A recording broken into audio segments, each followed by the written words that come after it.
Full moon, state shift, 12:29 to 25.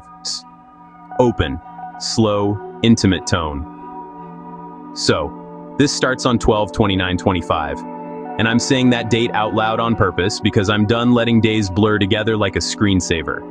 12/29/25 wasn't a normal day.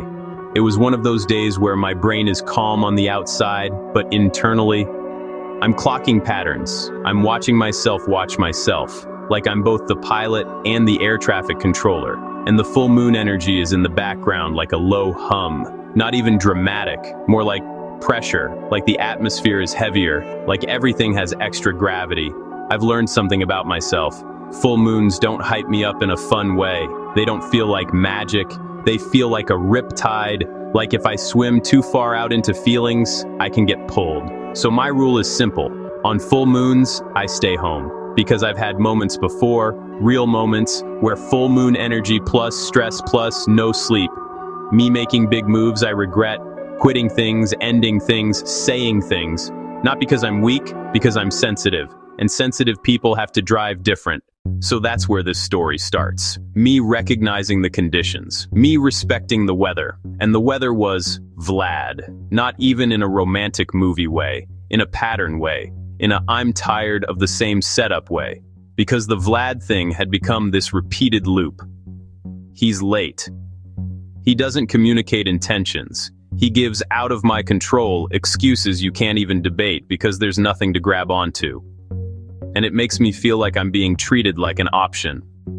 And when you feel like an option long enough, something in you starts to get quiet. Not sad quiet. Cold quiet. So my internal line in the sand that night was, I'm not chasing him. I'm not checking in. I'm not being available on his timing. If he wants me, he can show it. And that sounds like a simple boundary, right? But for someone like me, someone who feels everything, boundaries don't feel simple. Boundaries feel like walking away from the buffet while you're still hungry because you know the food is poisoned. So yeah, full moon energy in the sky, and I'm down here like, don't get pulled, don't get pulled, don't get pulled. Shift, the study mode day. Then the day starts to turn into something else. Because once I'm in that state, once I'm in the I can't control other people acceptance, my mind does what it always does. It starts studying, not scrolling, not numbing, studying. Like, okay, if this is the world, what are the rules of the world? And I remember that day I was watching videos that weren't entertainment. They were like downloads, like the universe handing me a syllabus. I watched this thing about quantum entanglement and the idea that everything is connected, but not in an Instagram quote way. More like, if everything came from one point, then separation is kind of a myth. And the real message wasn't physics. The real message was, the outer follows the inner. Meaning, my external life is a reflection of my internal focus. Not because I wish stuff into existence like a Disney wand, but because attention is a flashlight. Whatever I keep shining the beam on, grows. Whatever I keep feeding with my emotional energy, becomes loud. Whatever I keep rehearsing, becomes my reality. And when I heard that, something in me clicked. Oh, so my attention is literally currency. And that's when I started seeing it. The universal buffet. Like, life is offering everything, every frequency, every storyline, every outcome. And my job isn't to chase everything. My job is to choose what table I sit at. Because if I sit at the wrong table long enough, I'll start thinking the whole restaurant is trash. When really, I'm just sitting with the wrong people. And that connected directly back to Vlad, and to friends, and to social energy, and to everything I've been trying to articulate for years. I don't dislike people. I dislike dilution. I dislike being pulled into nonsense. Which leads into the next video that hit me like a slap. I watched a video about empaths with few or no friends, and I'm sitting there like, yep, this is literally me. Because people think a small circle means you failed socially. But for people like me, it's not failure. It's protection. It's choice. Social interaction isn't light for me, it's immersive. I walk into a room and I'm not just hanging out, I'm picking up everything. Mood shifts, tension, subtext. The thing people pretend isn't happening, I feel it anyway. So after certain conversations, I don't feel social. I feel drained, like my system did over time. And then the word shows up that I'll probably never forget: precision. Being alone isn't isolation, it can be precision. And when that hit, I was like, okay, so maybe my solitude isn't a sad story, maybe it's a clean room, a lab. And once I'm in that mindset, I'm not depressed, I'm focused. The law of silence turn. Around that time, I started making my own videos too, like practice reps. One of them was basically me training restraint. Me training the muscle of not explaining myself to noise. Like, I'm not going to argue with people who already decided. I'm not going to rehearse. I'm not going to defend myself. Because there's a principle I keep running into over and over. Never defend yourself. Not because you're arrogant, because defense is a trap. Defense implies guilt. Defense hands your power away. And I realized something uncomfortable. Sometimes I talk too much when I'm trying to land a point. I get polished. I get loud. I start trying to convince. And if you have to convince, you're already losing. So that day became a pivot. Less talking, more moving, more watch me, less let me explain. And this is also where the Schopenhauer philosophy stuff came in. Because I watched this video about how intelligent people deal with, basically, people who aren't listening. And the point wasn't, I'm smarter than everyone. The point was this: most people don't form opinions through reason. They form opinions through emotion and authority. They don't want truth, they want comfort. So when you're standing there like, but look at the logic, they're standing there like, but I don't like how that makes me feel. And if you keep expecting them to suddenly become logical, you'll drive yourself insane. So the strategy becomes, stop expecting architecture that isn't there. Stop trying to build a cathedral in someone else's sandbox. That hit me hard because it explained so many fights I've had. So many, why won't you just understand moments. So many times I felt like I was speaking English and getting a response in a different language. And when I understood that, I got calmer. Not because I gave up, because I stopped wasting fuel. The sink that stamps it.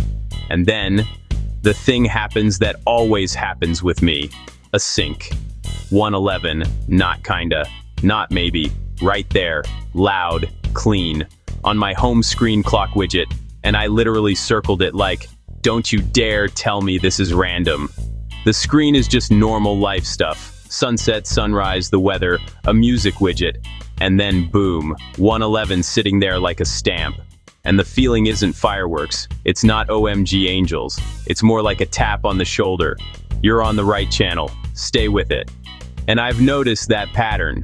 111 shows up when I'm shifting states, waking up, coming out of a nap, resetting, moving from one mental room to the next. So when I see it, I don't force meaning. I just recognize it, like my life has these little alignment pings. 12, 30, 25, Sadie, Guardian visuals. Then we roll into 12, 30, 25, and my reality gets very me. Because my world is patio, coffee, Diet Coke, cigarettes, quiet, and Sadie being my little guardian creature. Sadie is always part of the stamp. She's like the physical reminder that I'm not alone even when I'm alone. That day, I was messing with visuals too, like photos and edits. Putting myself in scenes. Paris balcony, the Louvre, luxury hotel lobby, cruise ship balcony. And it sounds superficial until you understand what it actually is. It's me rehearsing a new reality. It's me practicing the feeling of being there. Not fake it till you make it. More like training my nervous system to accept better rooms. Because my nervous system is used to survival rooms, and I'm trying to move it into expansion rooms. So even those edits, those scenes, were part of the bigger theme. Outer follows inner. Attention is currency. Choose the table. Wow, 31:25. The patio morning, 8:51. Language, vibe. Then 12:31:25 comes, and that day felt like a clean line. Even the screenshots looked symmetrical, like everything was even and shit. And I'm outside, patio mode, and I'm feeling that vibe. Good morning sunshine, coffee, Diet Coke, cigs, wind chime, fountain, Sadie. And I'm talking in Spanish too, because Spanish is part of my brain's play mode. And I remember that moment where I corrected it like, con gusto, not de nada, because it matters, because details matter, because language is frequency. And then there's that recurring stamp again, 851, that 851, 815 mirror thing that keeps showing up in my life like a signature. And I'm watching YouTube, current events, whatever, but the real current event is internal. I'm calmer than I was during the full moon stress. I'm still alert, but I'm not pulled. And that's the win. Not everything is perfect. Just, I'm not drowning. That 1126, the body check fatigue. Then January 1st hits, and this is where the story gets more physical.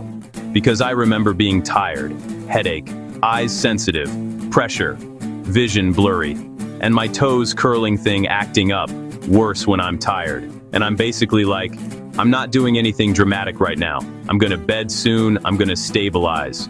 And that's important because that's the grown-up version of me. That's the me that learned from past moons and past spirals. Old me might push through. New me goes, nope, we land the plane. U1226, sleep, reset, learning stack. Then 1226 is the reset day. Sleep logs, nap logs, screenshots, and also the content stack.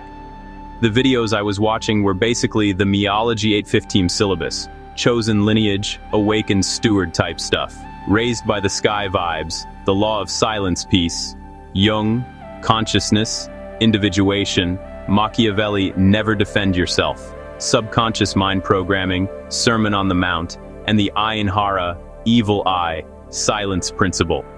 And the thing is, people hear that list and think it's random, but it wasn't random. It was all orbiting the same center. Stop explaining, start moving, stop leaking energy, start building, stop chasing, start choosing. And behind all of it is the same message. If I'm going to build my channel and my story, I have to disentangle other people's energy from mine. I can learn from them, but I can't become a collage of them. I have to make it mine. And I remember thinking about the channel setup too, how I don't even want to be on camera like that. I want it educational. I want better software, voice clone approach. I want to teach while I'm studying me, because that's what meology is. Me plus ontology. Studying being, studying my patterns, turning the patterns into something useful. Video 1326, the I feel good day, quiet mind, wind chime. Then 1326 comes and the tone shifts again. I wake up and I'm like, I feel good, not manic good, not performative good, just good. And I'm outside again, wind chime playing. And the sentence that matters most is the one that sounds simple. Nothing is on my mind. Well, a bunch actually.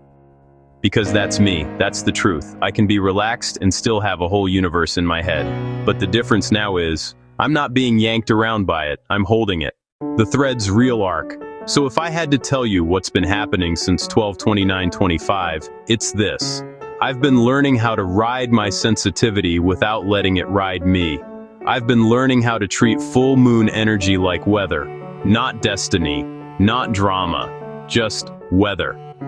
I've been learning how to stop chasing people who don't choose me clearly, and stop wasting energy trying to explain myself into being valued.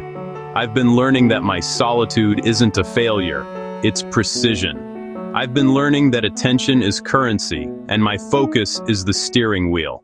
And I've been getting stamped by these little sync moments. 111, 851, 1212 vibes, not as proof of anything I need to argue with strangers about, but as reminders for me.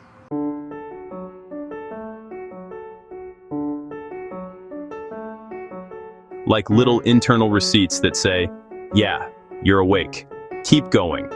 And if there's one thing Ben has been nudging me toward this whole time, it's basically, don't defend yourself, don't rehearse, don't leak, move clean, say it plainly, and then run. Not run like fear. Run like you're not staying in the room where your energy gets chewed up. So that's the story. Not a fairy tale, not a meltdown, not a victory lap, a state shift. From full moon pressure, to pattern recognition, to boundaries, to precision, to building, and I'm still in it, but I'm in it with my eyes open, closed, okay?